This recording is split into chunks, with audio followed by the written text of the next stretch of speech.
أشهد أن لا إله إلا الله. أشهد أن لا إله إلا الله.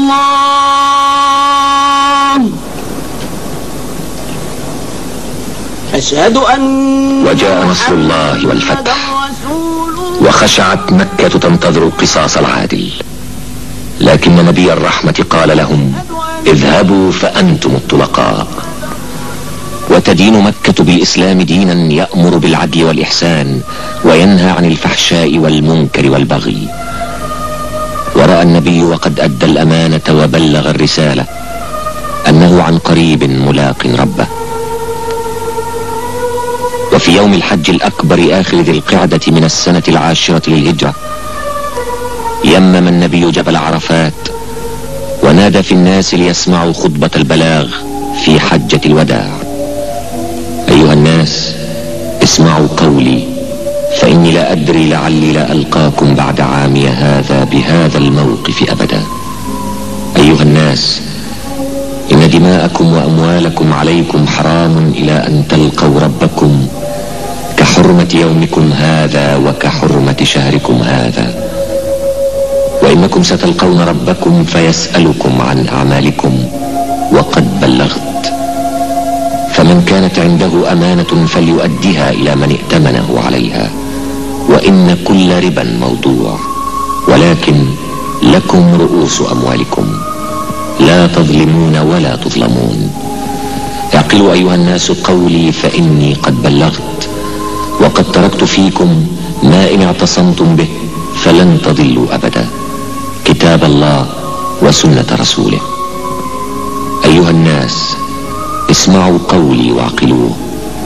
تعلمون أن كل مسلم أخو المسلم، وأن المسلمين إخوة، فلا يحل لامرئ من أخيه إلا ما أعطاه عن طيب نفس منه، فلا تظلمن أنفسكم. اللهم هل بلغت؟ بعد أن صلى النبي الظهر والعصر بالناس، تلا عليهم آخر ما نزل من آيات القرآن: اليوم أكملت لكم دينكم وأتممت عليكم نعمتي ورضيت لكم الإسلام دينا. وبكى أبو بكر، وجاء اليوم الأليم.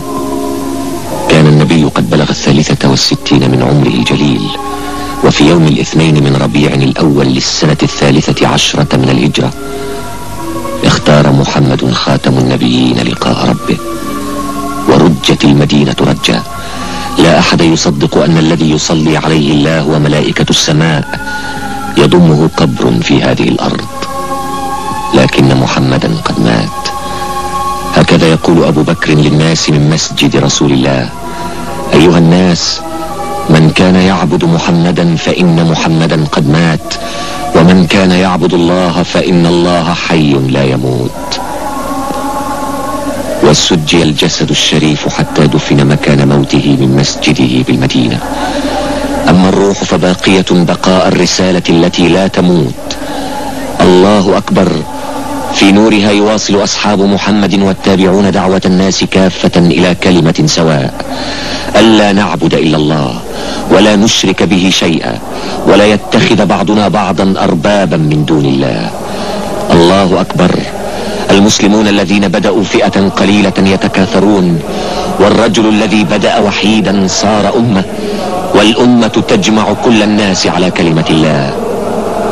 يا أيها الناس، إنا خلقناكم من ذكر وأنثى وجعلناكم شعوبا وقبائل لتعارفوا، إن أكرمكم عند الله أتقاكم. صدق الله ورسوله.